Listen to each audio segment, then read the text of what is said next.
एक तलाकशुदा बेटी मरी हुई बेटी से अच्छी होती है। त्रिशा शर्मा केस की सुनवाई के दौरान कोर्ट में एसजी मेहता भावुक हो गए और उन्होंने ये बात कह दी।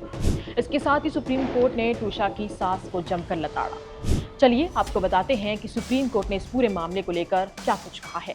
नमस्कार, मेरा नाम है गजल शर्मा और आप देख रहे हैं IBC 24 डिजिटल। 12 मई 2026 भोपाल के कटारा हिल्स में एक घर के अंदर जो हुआ उसने सिर्फ एक परिवार को ही नहीं बल्कि पूरे देश को झकझोर दिया है। नोएडा की रहने वाली मॉडल और एक्ट्रेस त्रिशा शर्मा अपने ससुराल में फंदे पर लटकी मिली। शुरुआत में इसे आत्महत्या बताया गया, लेकिन जैसे जैसे मामले की परतें खुलती गई वैसे वैसे सवाल भी बढ़ते चले गए। अब ये पूरा मामला भोपाल की गलियों से निकलकर सीधे देश की सबसे बड़ी अदालत यानी कि सुप्रीम कोर्ट तक पहुंच चुका है। और सोमवार को हुई सुनवाई में सुप्रीम कोर्ट ने जिस तरह सख्त टिप्पणी की, उसने पूरे मामले को एक नया मोड़ दे दिया है।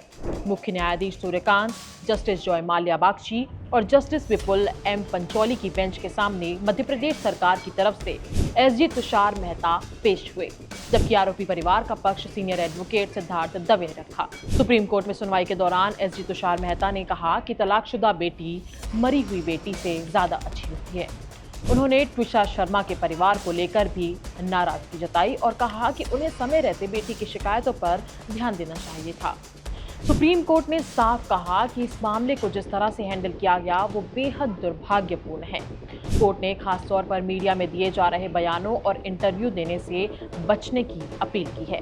दरअसल त्रिशा की सास और रिटायर्ड जिला जज गिरिबाला सिंह लगातार मीडिया में बयान दे रही थी। जब सिद्धार्थ दवे ने मीडिया रिपोर्ट्स को लेकर नाराजगी जताई और कहा कि CRPC की धारा 164 के तहत दर्ज हुआ पूरा बयान आज के अखबार में छपा है, तो एसजी तुषार मेहता ने कहा कि और खुद त्रिशा की सास और पूर्व जिला जज गिरिबाला सिंह अलग अलग चैनलों पर जाकर इंटरव्यू भी दे रही हैं और अपनी बहू को बदनाम करने वाले बयान दे रही हैं। इसी पर सुप्रीम कोर्ट ने सख्त रुख अपनाते हुए कहा कि संभावित आरोपी और गवाह मीडिया में बयान देकर जांच को प्रभावित बिल्कुल न करें। CJI सूर्यकांत ने सिद्धार्थ दवे की दलीलों पर कहा कि हम कोई भी नैरेटिव गढ़ने के खिलाफ हैं, इसलिए CBI को जांच सौंपी गई है। उन्होंने कहा कि उन्हें पुलिस और न्यायपालिका पर भरोसा है। इसके साथ ही मीडिया से जिम्मेदारी के साथ अपना काम करने, किसी पक्ष के बयान पर दावे ना करने और पक्षों के दोस्तों और रिश्तेदारों से बात नहीं करने की अपील की है। कोर्ट ने मीडिया से ये भी अपील की है कि वो ऐसे लोगों के बयान लेने से बचे जो इस मामले में आरोपी या संभावित गवाह हो सकते हैं। सुनवाई के दौरान सबसे बड़ा अपडेट तब आया जब मध्य प्रदेश सरकार की तरफ से सॉलिसिटर जनरल तुषार मेहता ने कोर्ट को बताया कि मामला अब CBI को सौंपा जाएगा, यानी अब त्रिशा शर्मा केस की जांच देश की सबसे बड़ी जांच एजेंसी करेगी। CJI ने साफ कहा कि हम अपनी जांच एजेंसियों और CBI पर भरोसा करते हैं, पहले से कोई राय मत बनाइए। सुप्रीम कोर्ट ने यह भी माना है कि मामले में कई संवेदनशील पहलू सामने आए हैं। इनमें दूसरा पोस्टमार्टम, अंतिम संस्कार और शुरुआती जांच पर उठे सवाल शामिल हैं। दरअसल त्रिशा के परिवार ने पहले पोस्टमार्टम पर गंभीर सवाल उठाए थे।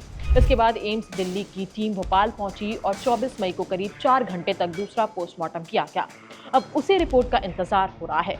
इधर त्रिशा के पति समर सिंह फिलहाल पुलिस रिमांड पर हैं।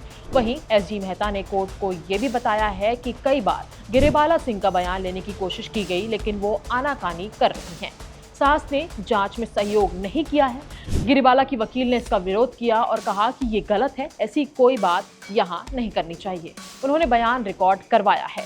कोर्ट में यह भी बताया गया कि FIR दर्ज होने वाले दिन ही उन्होंने अग्रिम जमानत की अर्जी लगा दी थी। पीड़ित परिवार की ओर से वरिष्ठ वकील सिद्धार्थ लूथरा ने कोर्ट में FIR दर्ज होने में देरी पर भी सवाल उठाए हैं। इस बीच त्रिशा का अंतिम संस्कार भोपाल के भदभदा शमशान घाट में किया जा चुका है। भाई ने नम आंखों से बहन को मुखाग्नि दी है, लेकिन परिवार अब भी इंसाफ की मांग पर कायम है। अब सबकी नज़र सिर्फ 2 चीज़ों पर टिकी है, CBI की जांच और दूसरा पोस्टमार्टम रिपोर्ट। देखना ये होगा कि इसमें क्या खुलासा होता है। इस वीडियो में बस इतना ही। ऐसे ही तमाम अपडेट्स के लिए बने रहें IBC 24 डिजिटल के साथ।